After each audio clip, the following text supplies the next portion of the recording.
All right, let's jump right into this explainer. Today, we're diving into something absolutely crucial, and that's the stark dichotomy between living for today on borrowed money and quietly building wealth for tomorrow. We are going to look really closely at the true cost of debt. And I don't just mean the financial cost, but the heavy toll it takes on your future, your freedom, and honestly, your peace of mind. Because right now, on one side, we have a culture that totally normalizes going broke just to look rich. But on the other side, we have the quiet, unglamorous path to actual, sustainable wealth. Now, if you lost your job tomorrow, how long would you survive?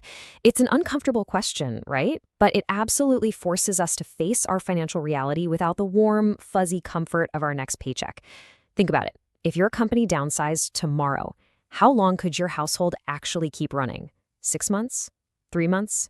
Or maybe just 6 days?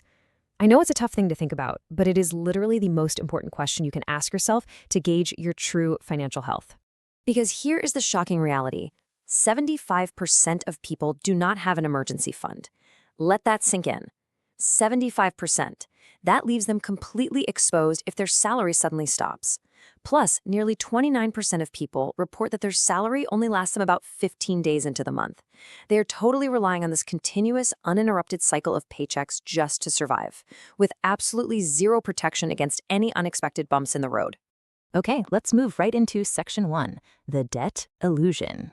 You see, the true cost of debt often begins with a complete misunderstanding of what it actually is. Take this crazy story about a young woman whose parents got her a credit card with an $8,000 limit.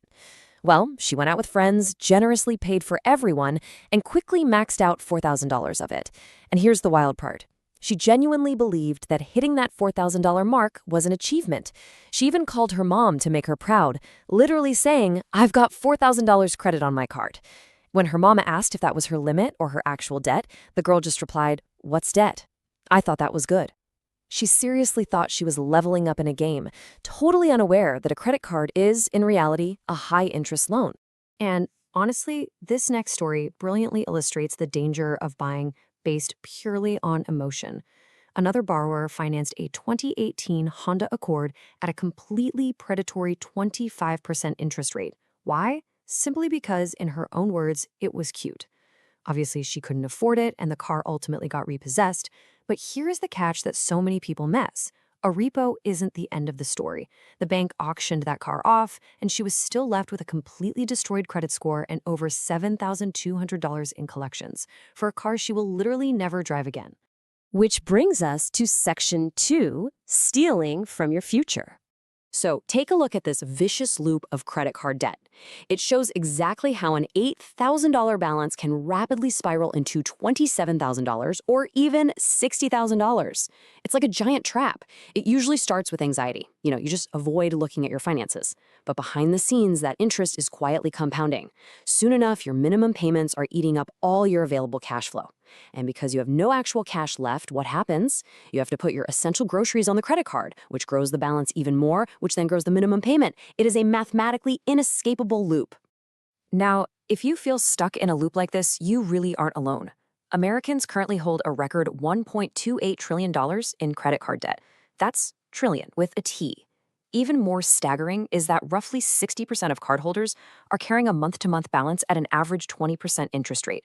So you're statistically in very crowded company, but unfortunately, debt doesn't care about your feelings or who else is in the same boat. It just continues to compound. This brings us to a concept I like to call debt lasagna. It's basically layers of compounding interest just stacked on top of each other. Consider this one guy. He had $15,000 in credit card debt, and he decided to roll the negative equity of his old car loan into a brand new car loan. Then, to make the down payment on the new car, he put $5,000 on his credit card. Think about that for a second. It's a loan rolled into a new loan with a down payment funded by a third loan.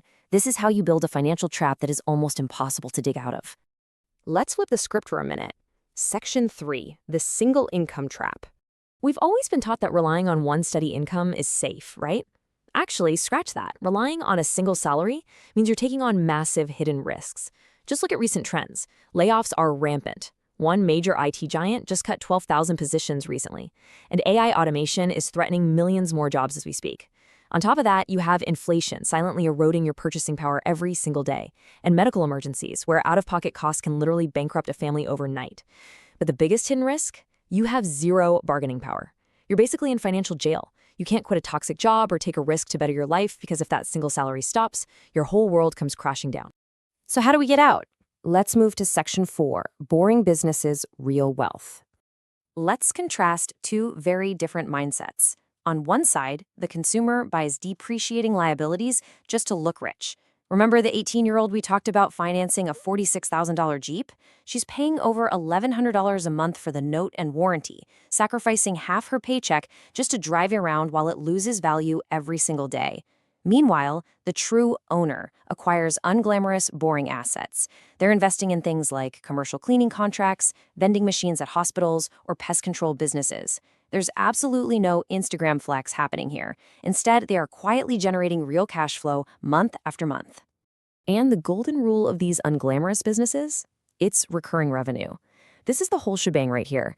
Instead of making a one-time sale and having to wake up and hunt for new customers every single day, you acquire a client once and you get paid again and again for solving their ongoing problem.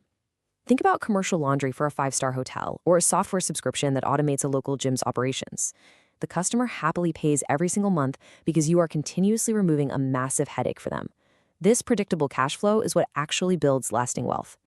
Okay, so what do you do once you have some cash flowing? Section 5, the investment maze solved. Let's quickly map out the investing landscape because it's easier than it looks. This breaks down why low-fee index funds or ETFs are generally the absolute best wealth-building vehicles for everyday folks. An index fund passively tracks the whole market. No expensive research team needed, so the fees stay incredibly low, like around 0.05%. Mutual funds, on the other hand, actively try to beat the market.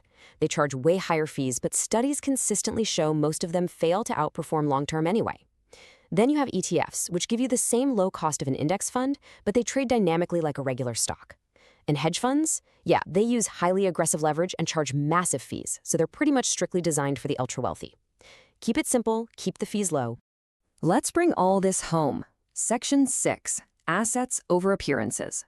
So if you want the escape route, here is the actionable blueprint. By following these 3 steps, you can stop digging that debt hole and finally let compound interest work for you. Step 1, calculate your bare bones monthly expenses, multiply that by 6, and save that liquid cash immediately. That's your shield. Step 2, you've got to kill the buy now, pay later apps and recognize that getting a raise doesn't mean you instantly need a luxury apartment. Stop the lifestyle creep.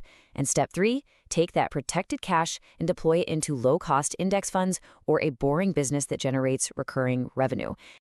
I really want this next point to stick with you. Every dollar of interest you pay is a dollar your future self earned and never got to touch.